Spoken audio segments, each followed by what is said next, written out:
Welcome to Gambling with an Edge.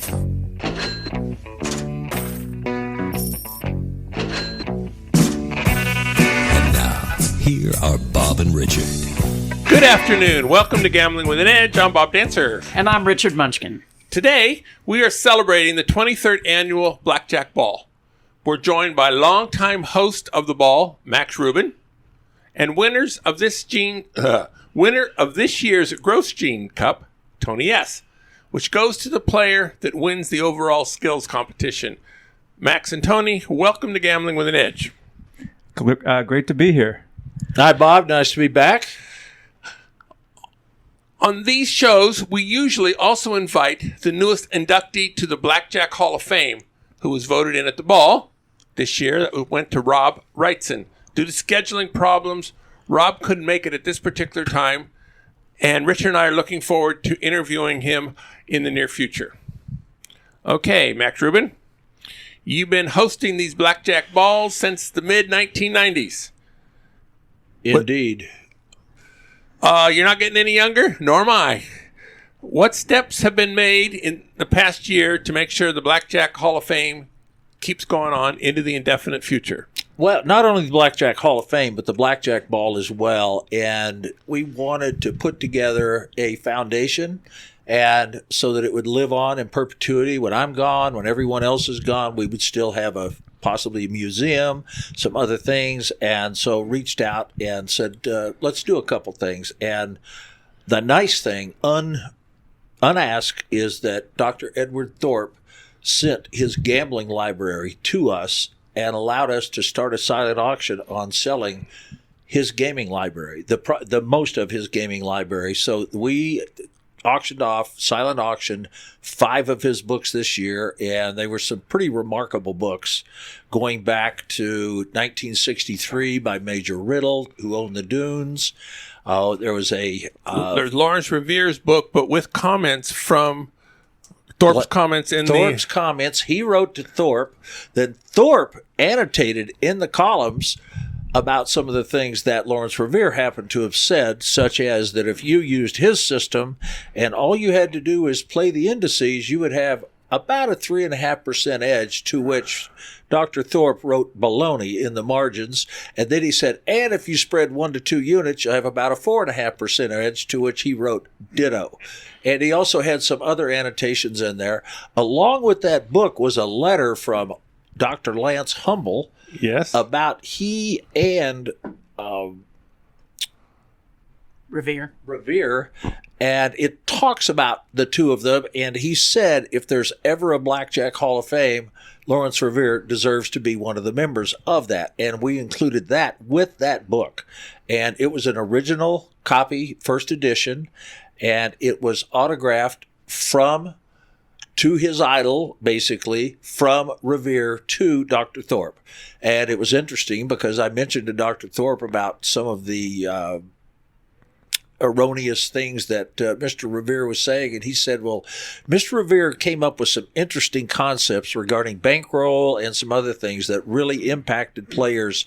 But he said, as far as his playing, he said he was very colorful and colorful and a really good salesman. And that was a nice way of saying that he took in a lot of people and taught them how to play using this magic system that didn't have an edge, and made a lot of money off of it. Well, no, I think, because I know a number of people actually who took lessons from Revere. And, one of the things he was notorious for was he would give you a deck and count it down and ask you to count it down, and you would get to the end and you would say, oh, I got +2, right? But it was supposed to be a full deck. And he'd say, well, obviously you need more lessons, and he would have removed some of the cards from the deck without telling you. So that's an advantage play. Yeah, yes, I'll say it was an advantage borderline cheating. No. Yeah. Well, did Thorpe disagree with his thing that on how many pit bosses did it take to screw in a light bulb? I'm pretty sure Revere said it was 3. Did he? And what was the 3? 1 to hold the bulb, and I don't remember what it was. But anyway, 2 to look at their pinky rings in those days. Revere did not have a high opinion of pit bosses. No, he didn't. But Dr. Thorpe also gave us a book from Mike Goodman, who was a wise guy, and a half-sharp guy who was a really good speaker, who was also at the Dunes in those days. And he had a book, and he said that these guys can take their highfalutin systems and bring them on down to the Dunes, and he'll take on anybody, including this Dr. Edward Thorpe and a guy named Scarney, and he'll take them both on and let them have at it. But funny thing is, he never did have him show up and play against him. But so Mike Goodman's book there, Major Riddle's book was there, and we had the Revere book. We also had Burning the Tables in Las Vegas by Ian Anderson. Turning the Tables in Las Vegas. First book from First Ian edition. Anderson that was signed to Dr. Thorpe. And the nice thing that Dr. Thorpe also did was emboss each book from his library. So as you purchased the book, you bought a book that was autographed to Dr. Thorpe from these famous people that was also embossed, showing you that it was part of the actual library of Dr. Thorpe. And then our final and last book was Professional Blackjack, original edition from Stanford Wong, including a lot of correspondence, original letters, but back and forth between Dr. Thorpe and Stanford Wong, which was really interesting. And overall, we did quite well with the books, and enough to establish the foundation and do everything we need to do. I don't know if we want to talk about numbers. I don't. No, we don't. We don't want to talk about numbers, but also we don't want to hold the microphone out here when we're talking, right? Yeah. Okay. Well, So, okay. one of the things, to go back to your original question, the intent is to set up a 501c3 if we can, and a corporation or an LLC, and get a board together that will make decisions about the future, so that the people on the board can decide things long after we're gone. And there are a lot of issues, like how do we move forward with the Blackjack Hall of Fame, for example? How do we put together that board? How do we possibly change some of the criteria? How do we get more people engaged in the balloting processes, those sort of things? So a lot of those things will happen, and we'll have the right people on the boards, and then that entity will live on in perpetuity, and that's what we're looking for. Very good. Blackjack Hall of Fame. They had 6 worthy contestants. This year, Rob Reitzen won. Richard, what can you tell us about Rob? Rob is an amazing guy, someone that I tried to get on this show for years, and we still don't have him.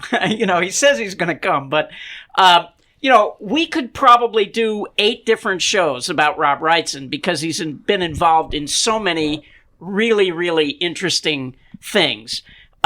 Coincidentally, when I first moved to Las Vegas, I was living off Twain in those cheap apartments that everybody moved to when they first moved to Las Vegas back then. And Rob and Wally Simmons were living right behind me, in the apartments behind me.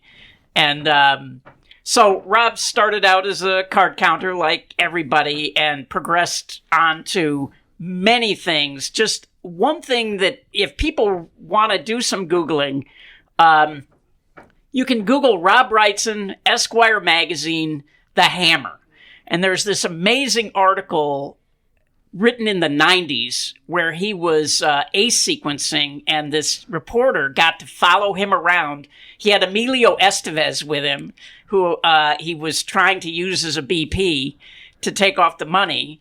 And he won $500,000 that weekend at Caesar's Palace, ace sequencing. So that was just, this one story. But the other thing that he's really known for... That would be an okay weekend. Yeah, I mean... Well, what's interesting is his doing that 3-day period when he was here, that's more money than most professional blackjack players make in their life. Yeah. A lot more. Yeah. Right. Yeah. Not the people with the ball, but most professional blackjack players. Yeah. Kind of depends on how you define professional, but yes.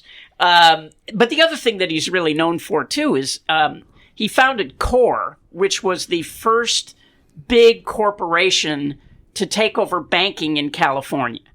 And so when California first got gambling, it was Class 2, which meant that the casinos were not allowed to bank the games. So they could only make a profit off taking a commission on each hand.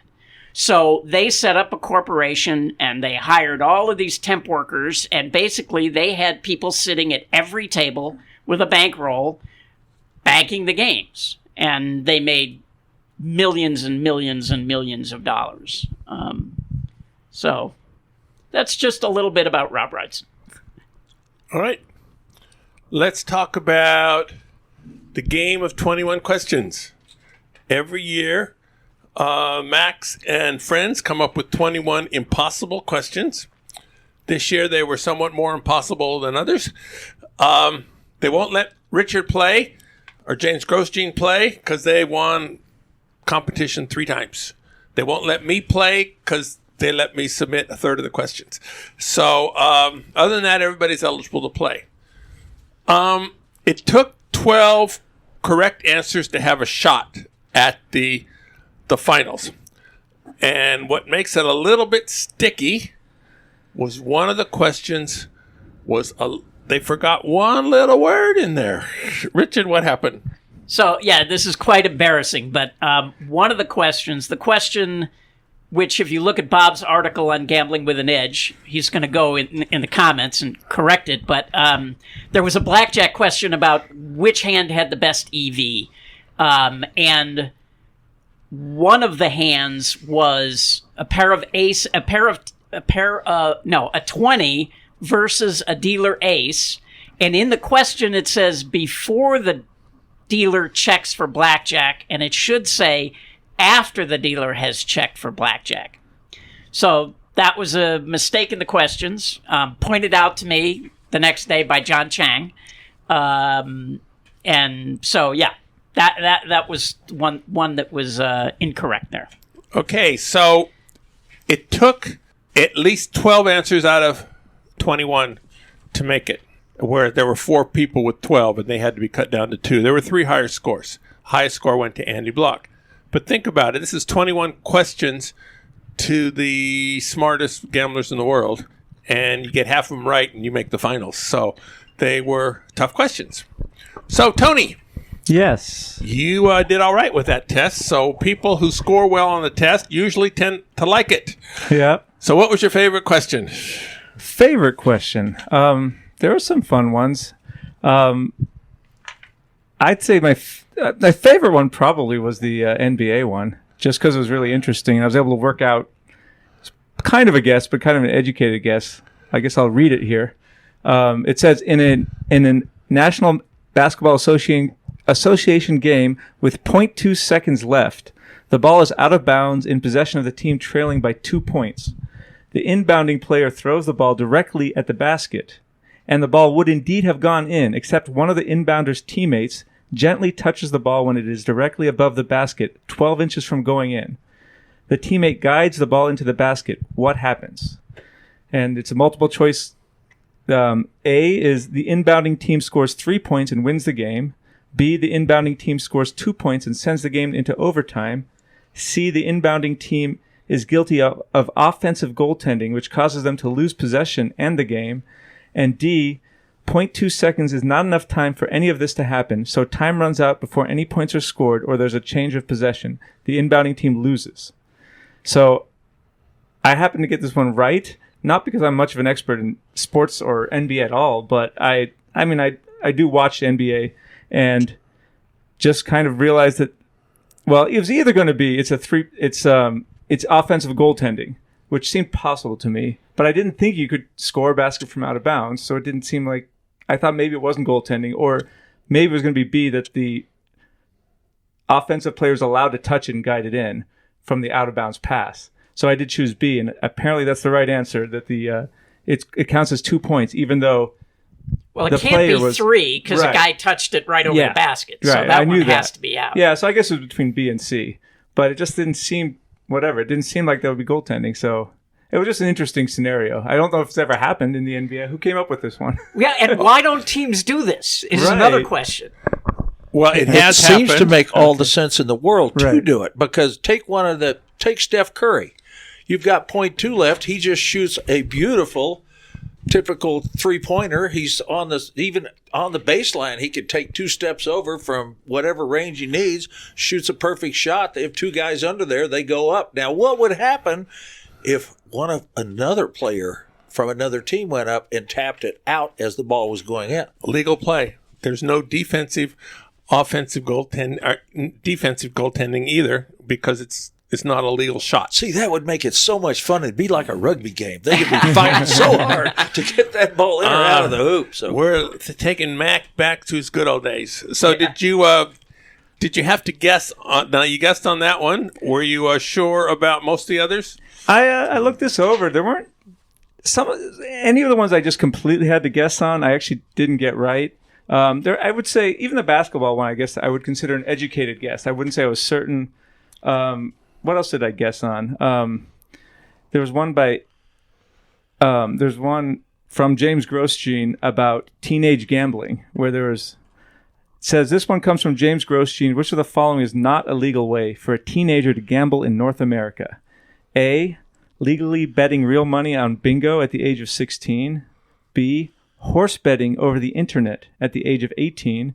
C, playing blackjack at certain casinos in Oklahoma at 18.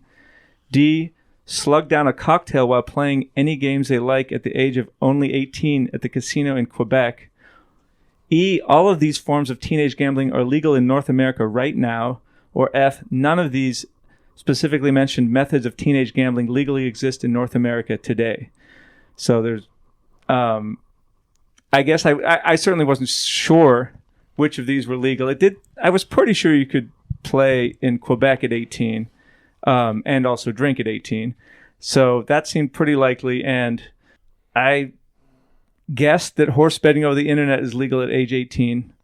But so basically, they all seemed possible. Yes. So I chose that they're all legal, and that turned out to be correct. So that was a bit of an educated guess, but I would just say that though attributed to James Grosjean, anytime you see a question that contains the word slugging down alcohol, you know that Max has been editing that question. I see. Okay, yeah, that's true. That's his phrasing for sure. It's also, there's a lot of Blackjack Ball questions that include none of the above or all of the above. Those answers tend to be picked more often than not, although you won't know which ones are mine.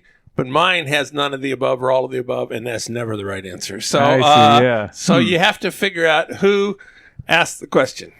Yeah, I tend toward those when I don't know, but but they're not always right for sure. One of the most fun questions for me is once we got to the tiebreaker, and you had to name a Las Vegas or Clark County casino that no longer exists, and it went on forever. They must have named 30. Yes. Oh, and it could have gone much 40, longer. It could have gone forever. It's astounding how many casinos guys have actually played in that they remember, and they started naming these places, just place after place after place. And then Bob Nersesian, who made the finals table, just used his wily Weasley attorney's ways and just bluffed us with a Church Street station, which existed in Florida, but I don't know that there was one here, but he said it with such authority, nobody squawked. Well, and Bob's clearly been around Vegas a long time, because he named a bunch that I had never heard of and people verified, so I couldn't question him. I'd say he's new stuff must have been 70s and 80s. I don't know how long he's been around here, but he knew stuff. Well, there were a lot that surprised me that didn't come up, like Foxy's Firehouse and the Jolly Trolley. And the Sahara. I mean, the Sahara. That was a pretty big deal. It came up toward the end. Someone finally said it. Maybe I missed it. You're right. Maybe you're right. That was missed. The International didn't come up. The Desert Inn didn't come up. The Hilton, the Las Desert Vegas Inn. Hilton didn't come up. The Barbary Coast wasn't mentioned. LVH didn't come up. So there's a lot. Bills. Yeah. Right. That's actually 2 and 1 for there. And virtually every place we're talking about, somebody at this table probably played it professionally. Oh, yeah. Well, I don't know if you could play professionally in Foxy's Firehouse. But absolutely you could. Really? They had a single deck. So yeah, is that a stripper place? What is Foxy's Firehouse? No, but the Jolly Trolley was a stripper place. But sure sounds like it. No, I hadn't heard of those. But yeah, so I only got 12 right. So I just barely squeaked in to the playoff. So there was already, I think, 3 people in, and then Yes. 4 people tied Yes. with the 12 questions, or Yes. 5. There's 5, I think, who tied with 12, and only 2 spots. I don't know, maybe it was 4. I think it was 5. Yeah, I think there were 5 guys. And it was pretty stressful. At first, I was comfortable because I was around. I mean, I played Vegas in '95. I thought I had a few queued up, but then as it went on and on, I was getting nervous for sure. And I realized I was against tough competition with Bob and the other guy, John. Bob also mentioned the lost frontier, and then when was called on it, and then somebody changed it to last, and somehow that slid through as well. So Yeah, and he just made it seem so natural. Well, that's what I said. Right, And it was like, of course, ladies and gentlemen of the jury, everybody listening to me, and everybody's just sitting there looking at him. But God, he says it with such authority. It's wonderful to listen to him speak. I figured Max just owed Nersesian money, and so in lieu of that, he let him get into the finals. That's what I thought happened. Okay, so now we get 5 people to the skills test. And the first question is, once Richard finds a discard tray, which was not obvious where anybody knew where a discard tray was. But so they found a discard tray, and I had it right there under the table well, it was, with the cards in it. there were trouble finding it for a while, or maybe seemed like it. The champagne really creates issues later in the night. Yeah, even for the scribes, I think that might be what Max is implying. By the way, we should say that, in the early years of the ball, this skills competition went on for hours. I mean, there were a dozen different things or more, and there was all kinds of crazy stuff There like was golfing golfing in Max's backyard. Golfing either in my backyard. I had a very big house back then, so we had the party at my home. But they throw us out down here about 11, and then we take the party up to my house. So we have to finish. So we only have about 5. But we had arm wrestling, and it was funny because we've had some women beat some of the guys and some guys.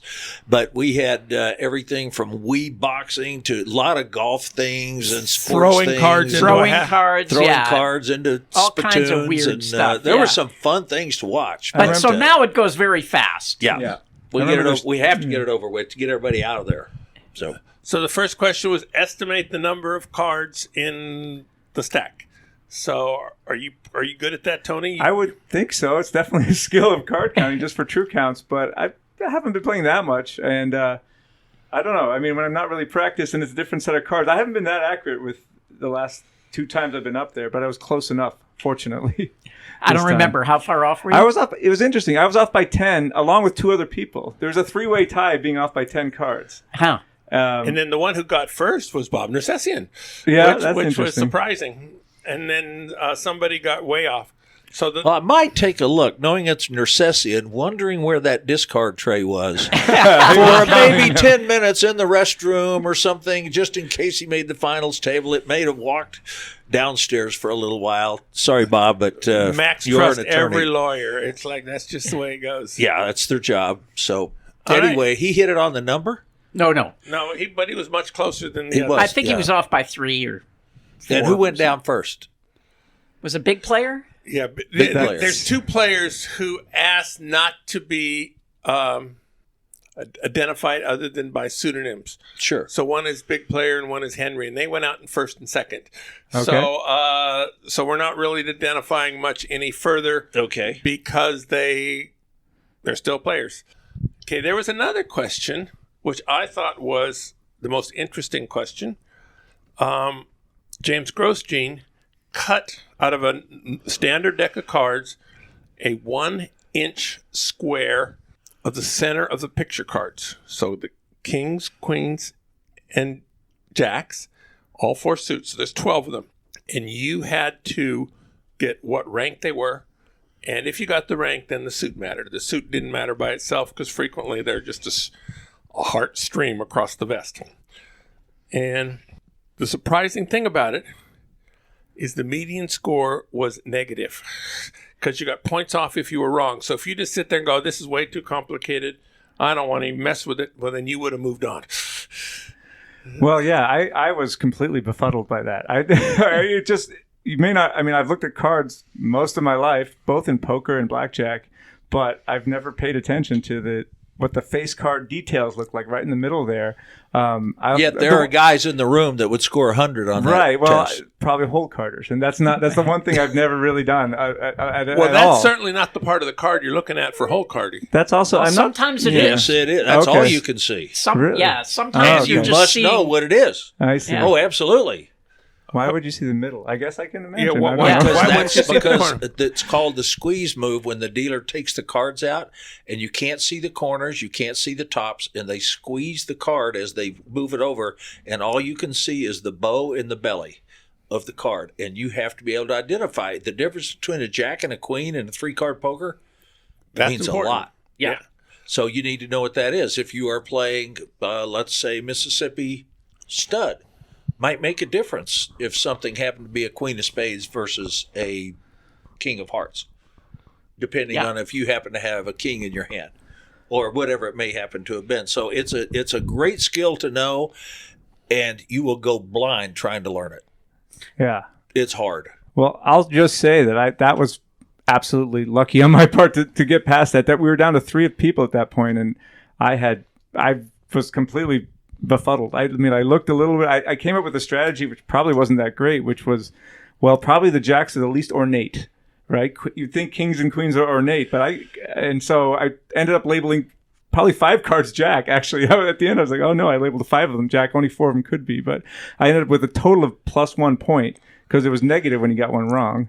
And Plenty high enough to win. well, but I didn't know that because Bob and I went first, and Bob had 2, and I had 1, and now the third person I had to wait while the third person went, and I was like, well, he has to get less than 1. Is this even possible? I thought I was out in third. So I Did was you very give them lucky. their scores as they were going? No, well, 2 of us went at once, not seeing each other because There were there's only 2 boards to work with. Oh, Right. So one okay. person had their back turned while they did it. Yeah. And then James was scored them and then erased everything and then gave one of the boards to the third That must player. have been hard, too, because you're trying to win this thing. Everybody's watching, and you're trying to determine the sash that either a lady is wearing who's a queen or a jack, like you said, the knave, who's there must not be much for him. He just wears a little shoe shine belt or something, and whereas the king's is going to be very ornate or whatever it may be. But it's interesting. It was a great question. It was pretty brilliant and a big surprise because it was a change up from the previous years. That was not expected. And I later looked. The only one that really is kind of obvious is the king of clubs. If I just written that one down, I would have had 2 points and done better. But I don't even sure. I don't know if I got that one right and the other one's wrong. I didn't remember. I was kind of out in the woods there. You got a point for the suit only if you got the rank correct. Right. And there was no negative if you guessed the suit incorrectly. So, yeah, if you actually just put clubs on all 12. Yeah, but you would then it was 0 because you didn't get a point unless you also had the rank though. yeah. Right. But if you just put the same suit on all 12, then It's a free you don't roll. get penalized on Right. the ones you're wrong. Right. But you get the extra point on the ones you're right. Yeah, guessing a suit was a free roll. I should have. Yes, I should have done that, but I actually don't think I realized it till after. So, Yeah. but luckily I survived. Okay, another question. We're down to 3 players now. Tony and Bob Nersesian and Andy Block. Andy Block was a member of MIT teams, also done. Did you guys play together? Oh yeah, no, Andy and I one of the first players I played with. He was like mentor. We go way back. Yeah. Yeah. And he's also a world champion in rock, paper, scissors, for any of you who didn't know that. Richard takes a single deck, and he holds up the 6 of clubs, puts it to the side, shuffles the deck, which, although shuffling the deck wasn't really necessary, then he puts the 6 of clubs at the very bottom of the deck. Then he gave each of the players in turn a cut card and said, number 1, tell me how many spaces you're going to deal. Well, they got to cut first. But yeah, they got to cut, but they have to say, are you going to play 1 hand or 2 hands or 6 hands or whatever it is. And you want to get that 6 of clubs as the dealer's down card. Well, you couldn't get it to the up card because the other requirement was you had to cut at least 10 cards. Well, you could get it to the up card. No, you have to cut at least 10 cards, and the most number of hands you could play was 6, so you can't get it to the dealer's up card. Okay. So, Well, yeah, that was my. Is that a wild ass guess, or were Well, you that pretty was good? no. That's how I failed in the previous year. We hadn't really talked about it. I came in second last year at the ball, and that's the skill that I failed at against Wahoo last year. And it was disappointing because it was a skill, at least at some points, I'd been fairly good at. But I mean, it was a little bit of, maybe choking or a little bit. But I cut 9 cards last year, which was an automatic fail when we were just the 2 of us left. It was heads up. And so I wanted to redeem myself this year. I actually had told myself I should practice this before the ball, but I just got busy and never did it. it reminds me of Survivor, and you watch, for people who watch Survivor, I always go, how do these morons not practice making fire before going on Survivor? You know, because this is like an essential skill in that TV show. But yeah, I mean, How about not knowing how to swim? well, You think you're going on the show, you would go down to the YMCA and say, can I spend 30 minutes and you can teach me how to get to the other side of the pool? Right. Right. But anyway, I don't want to get sidetracked Right, on Survivor, but yeah, I mean, if I were still competing, yeah, absolutely, I would brush up my cutting skills and my Right. counting down a deck and my, And your card memorization skills, which didn't come into play No, this not year. this year. But Right. I wouldn't be surprised if it reared its head next year. Right. Before we get to the final question, we're going to have a few brief commercials. The South Point has more than 10,000 games, returning more than 99%. This is more than anyone else has. In March, the promotion will be for players who already receive mailers.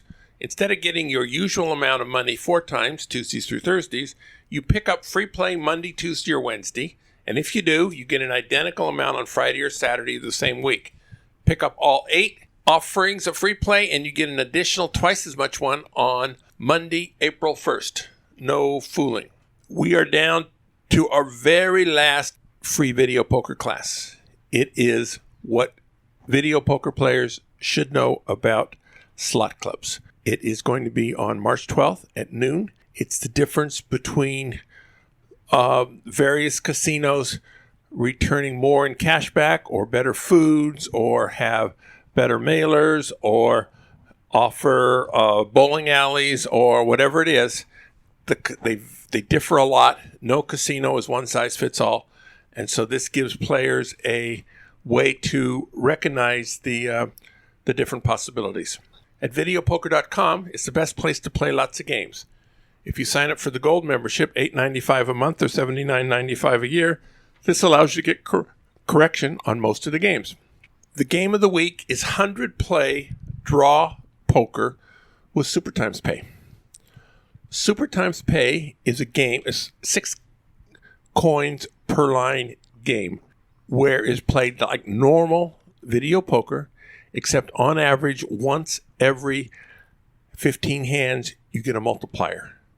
And the multipliers range between 2x and 10x.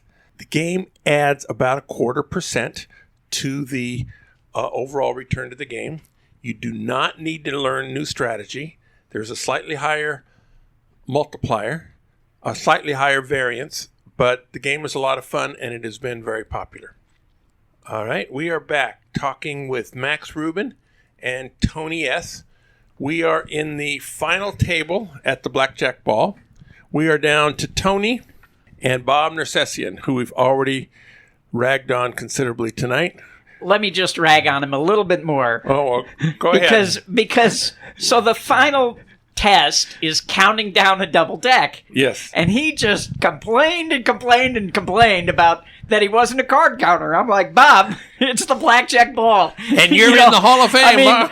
Yeah, I know you don't know how to count cards, but you can't complain that there's card counting involved in the competition at the Blackjack Ball. I mean, what do you want? To be a cookie baking competition? Right. Well, he was fortunate it was actually the last event this year because he would have been out earlier. much Right. earlier. Most Yes. years it's the first thing Right. and knocks somebody out and say, okay, now we got rid of the shaft. Let's go on with the people that can really play. But yeah, he got close.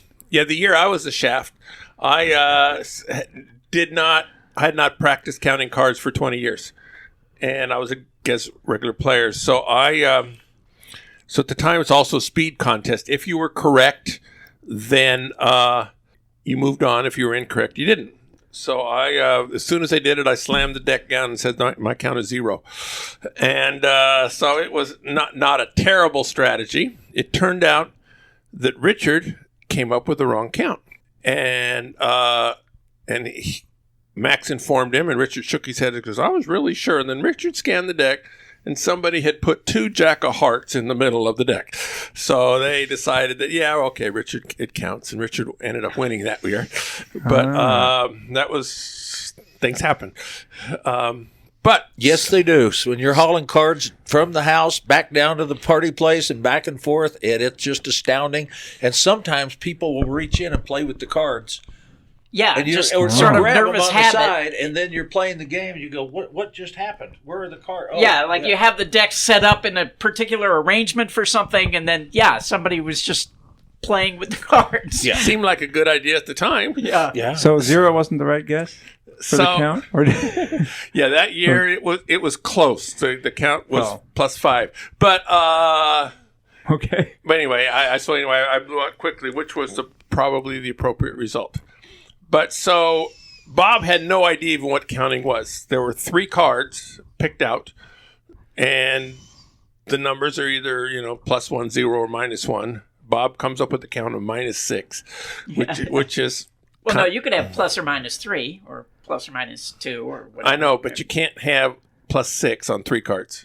No. Yes, right. Yeah. Well, unless he wants to do some advanced count, but I don't know why he would if he's just guessing. Yeah, well, if he could...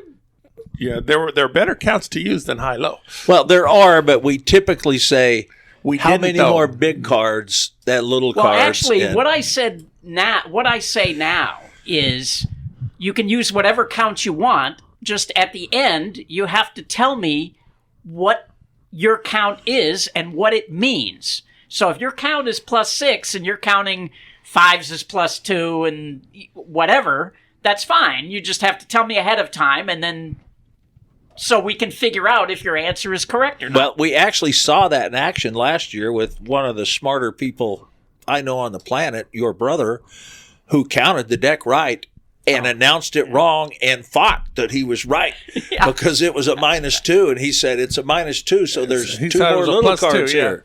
Right? Or there's 2 more big cards. Yeah, whichever one. He was just the opposite, and he was right, except he was stating it wrong, and he finally, when it was done, he said, I had the right answer. I said it wrong. He was kicking himself in the butt all night long. And it was a shame because if he had stated it right, it took him 2 or 3 minutes to count down the deck because he hadn't played in 20 years or whatever. Yeah. And he's not very dexterous.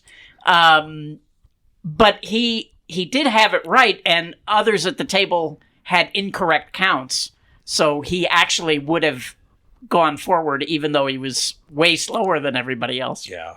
So were you confident in your number? Well, have you done this enough? It's you counted it twice in the amount of time. This was interesting Bob was... because I realized that this should be a slam dunk against someone who can't count. But of course, that made me more nervous. It's like, how can I screw this up? And then I got through it pretty quickly. And I saw that Bob wasn't even, I didn't know what he was doing, actually. But he was going through the cards, and I realized he wasn't even halfway through. I was like, well, I guess I have time to double check this. And I probably could have counted 3 times to be sure in the time he took. And I was right the first time anyway. But I came out with 0, which actually seemed like an unlikely number to me. I thought +1 or -1 seems they're actually a little bit more likely for the high-low. Right. Slightly. Yeah. It's a slight. I checked it later. I'm such a nerd, but it's if you have to guess, you should actually guess +1 or -1 for future people. Maybe you should take out 4 cards so the guessing isn't as powerful. Yeah, maybe you're right. Because a 23% chance of just slamming down and guessing seems maybe unfair to people who count. On the one we did, it was actually 5 cards. They took out 5 cards. Oh, okay. Yeah.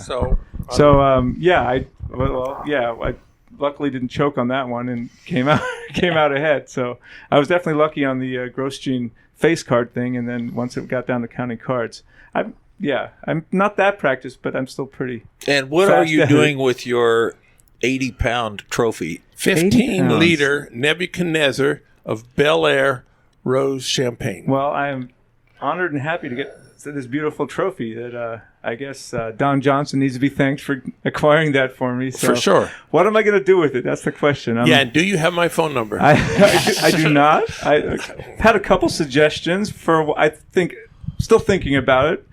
One of the suggestions was to pour it in a hot tub and take a bath, but that doesn't really. I think that sounds more fun in theory than in practice. Actually, Yeah. that doesn't Sounds really. kind of disgusting to me. Pretty Actually. gross in pretty big ways. So, the best suggestion was actually a former teammate from back in the day, someone I played with 15 to 18 years ago.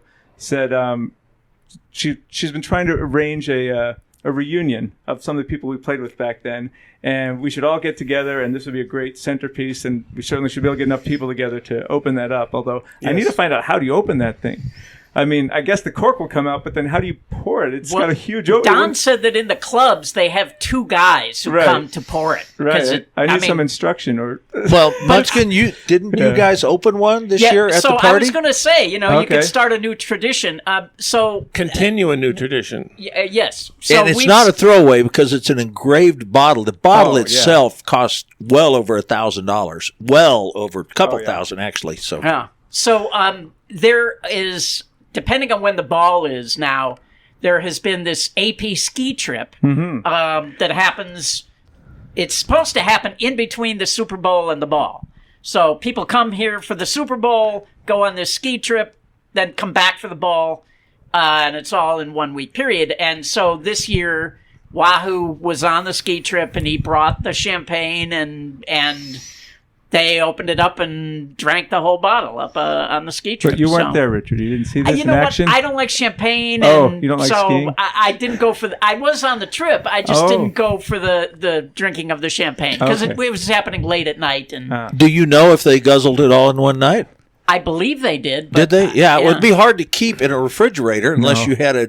Well, God, they could put it out on in the snow. put it in the It's a snow, I ski trip, suppose. so- Yeah, but yeah, and you could get a lot of people toasted on that. A liter apiece for 15 people, that'd be enough. yeah. Get a party going. Yeah, it'll be quite a party.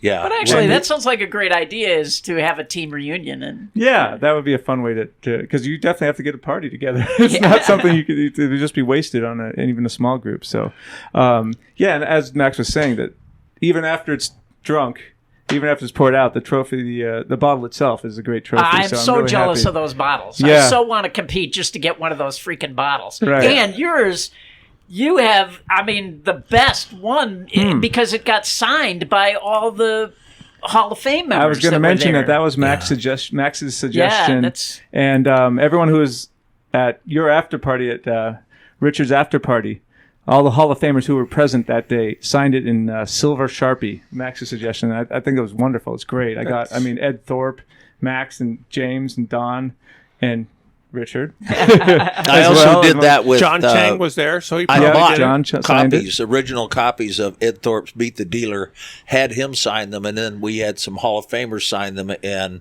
Munchkin for helping got one of the books. And did you get yours yet? No, no, I didn't Munchkin's know I got one. Munchkin's going to get one of those books. But the curator at Verona, Mike Patterson, he got one. I'm keeping one, but I ordered all that are available now for next year. There's only 2 hardbacks originals out there right now, but we want to do this again as another auction item. Now, the beautiful thing about what Dr. Thorpe has done, he gave us 15 boxes of books. We have an extraordinary amount of books. We've got books that go into the 50s, and some papers that were done is in the 30s. But it's anything you want to know about backgammon or horse racing, and the horse racing wise guy books and how they were doing it. And we know a couple guys now that are in the horse racing business have done a little better than that guy that wrote the book, but it's still interesting to see that the guys that wrote the book back in 1953, we've got original copies of it now. And Dr. Thorpe kept it all and then gave it to us. That's a pretty nice thing. And he brought his whole family this year, by the way. There were 8 of them there. Yeah. And by accident, I was at the dinner table with all 8 of them. And I had actually sat at a table at random writing up notes and they all came and sat down, and there's only 8 seats. And so I go, well, then I'll move. You wanted this for your family, fine. And they go, oh, no, we can find another chair. Please join us. So didn't have to ask me twice. I sat next to Ed's wife, who's extremely charming, had a lovely conversation with her, and she told me they've been married 7 years, and he picked her out mathematically. So he used a mathematical formula to choose her as the right one. All right, let's hear the algorithm here. I got to hear this one. Well, it happens to be in next week's column, so you can get it at gamblingwithanedge.com. I will send you a copy of that. We got some more questions to cover, so we don't really, but it's highly available. And I was charmed by their whole family. There were 3 kids and 1 spouse of a kid and 2 grandkids, and it was. And the 2 grandkids, of course, are both at MIT. No, one just graduated from Dartmouth. Oh, one moved to Dartmouth. Oh, yeah, just safety school. But anyway, I found that was he was already one of my heroes, and then got to spend the night with the family. I have to say it was pretty special to go answer my door and have him on my doorstep. That was yeah. All right, he's a remarkable human being. Yeah, he really is. Everything he's done, and so philanthropic, and such a kind man. He's nothing like. And Rob Reitzen brought this up during his speech. Is what's so unique about this subculture we're all part of is the honesty that's involved, and it's just the opposite of what people would think. Like if you had a party of poker players. If you have a party of poker players, not a lot of people are saying, God, this room just reeks of honesty and kindness. And, no, everybody in the room's trying to come up with a bad idea how to get in your pocket, right? Whereas at our party, it's, a lot of people with a lot of trust in each other and, that play together and trust each other as they're out on the road and doing things. But it's pretty unique in that it was nice to have Dr. Thorpe there to validate what Rob Reitzen was saying about the honesty and the character of the people in the room. Now, we've always had to come up, people who invited have to come up with a bottle of premium champagne. Some people, in their last time they were invited, brought mum champagne. They, for some reason, didn't get an invitation the next year. But this year, you also had to pay $100, which is to help to subsidize the Blackjack Ball forever. Now, a lot of your audience is, although they're wealthy enough, they are frugal. And I might be in that category. Did anybody refuse to come because they had to come up with $100, as far as you know? I don't know that anybody refused to come. I know someone who couldn't, who's kind of down on his luck, and I comped him. And I said, I didn't hear that from anybody. Nobody. I had a couple of people say, this is a good idea. You should have been doing it a long time ago. But yeah, I didn't hear from anybody that they weren't coming because of the money. Right. And we changed it. And if you've noticed on the invitation, it used to be a chilled bottle of premium champagne.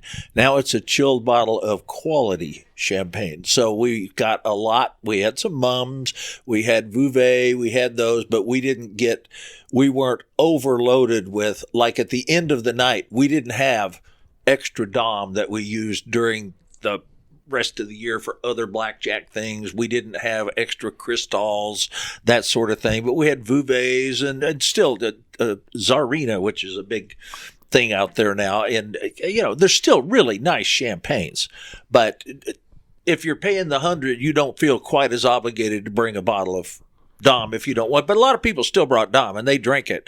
And I said, pour it as fast as you can to the bartenders too. I wanted them to make sure it was free flowing down there at the party too, and not just at my house. So we saved some for the house, but it was still very good stuff. It is. And the one that Don Johnson brings, Bel Air. So I asked Don, which of your products is closest to Dom Perignon? So he said this one. So we poured it, the gold, and I sniffed them both, and I could not tell the difference. which says more about me than the champagne, I suspect. But the Bel Air Gold is $35 a bottle. The Dom Perignon is $160. So I suspect I'm going to bring Bel Air Gold next year, as long as that's allowed. And I would bet you in that room and room of most people that aren't wine snots that they couldn't tell you the difference between Dom and that or some of them. They've done number of studies on this, and people can't tell the difference between expensive wine and cheap wine. It's all expensive wine and cheap wine is different. There's wine. There's once you get to the 30, 40 and up, you can tell that $8 stuff. But once you get to a level, but Cristal, I could tell. Cristal's got a unique flavor to it, a unique effervescence to it, and but so much of it's branding. And Don Johnson is the master at that with Ace of Spades and other things. So he's gone through a lot of bottles of champagne, and they sponsor this, and it's Jay-Z and Beyonce that own the company that sponsors this for the Blackjack Ball. So why weren't they there? Yeah, right. They're probably doing something where they're picking up another couple $100 million that week or whatever. But he said that Jay-Z may be the smartest man he's ever met. Really? Yep. Brilliant guy. And he knows some pretty smart guys Yes, who went he to the does. Blackjack Ball. Yeah, he does. He sure does. So, And he's no slouch himself. All right. So any final words to our audience about this year's Blackjack Ball? It was fun. Let's do it again next year. Tony, you going to win again? Well, I'll give it my best shot. Maybe I'll you win maybe three I'll win times, 3 in a you're row. out, man, so. Yeah, this was it was actually my 4th final table, so I was glad to redeem myself. I definitely was inspired by that bottle, which has only been this is the 4th time I think they had that as a trophy. And thanks to Max for starting this. I think my first ball was 1999. I didn't make all of them. There was a period where I wasn't in Vegas much, but you missed a few, and I thought maybe you disappeared. No, I just wasn't. Yeah, hadn't seen you around, and then all of a sudden you started coming back again. But you were coming to some of the first ones at my home, back when we used to have it at the house.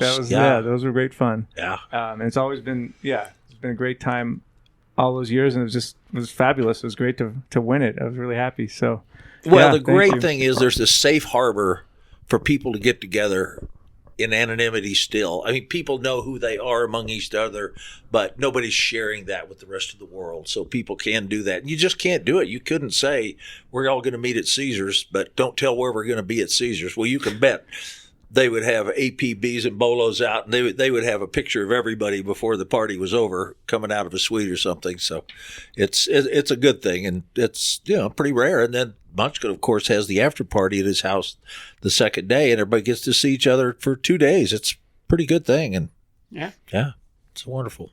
So, and Munchkin actually doesn't get enough credit. He did a lot of the work in the background here. He's been Max's right-hand man for a couple of years on this. He has. It's a lot of this is transitioning over toward Richard. He handles all of the invitations now. Handles that. That is not a fun job, and I'd like to say it's a labor of love, but it's not. There's a lot of wondering, should we invite this guy? No, is this guy a one-up? And we could open it up and make it much, much, much bigger if we want to. We don't want to, but we couldn't fit him in the. We couldn't get him in there, location. And that's one of the problems. Is everybody wants to come every year, and we can't invite everybody every year. And what about? And a lot of people. What about me? What about me? And they all think they qualify, just like the Hall of Fame. I keep getting the unsolicited things from people that say I deserve to be in the Hall of Fame, and because I wrote a paper once on Spanish 21, and okay. Yeah, I don't think you have enough video poker players in the Hall of Fame myself. No, we don't. But just a thought. Thank you, Max. Thank you, Tony. Thank you, Richard.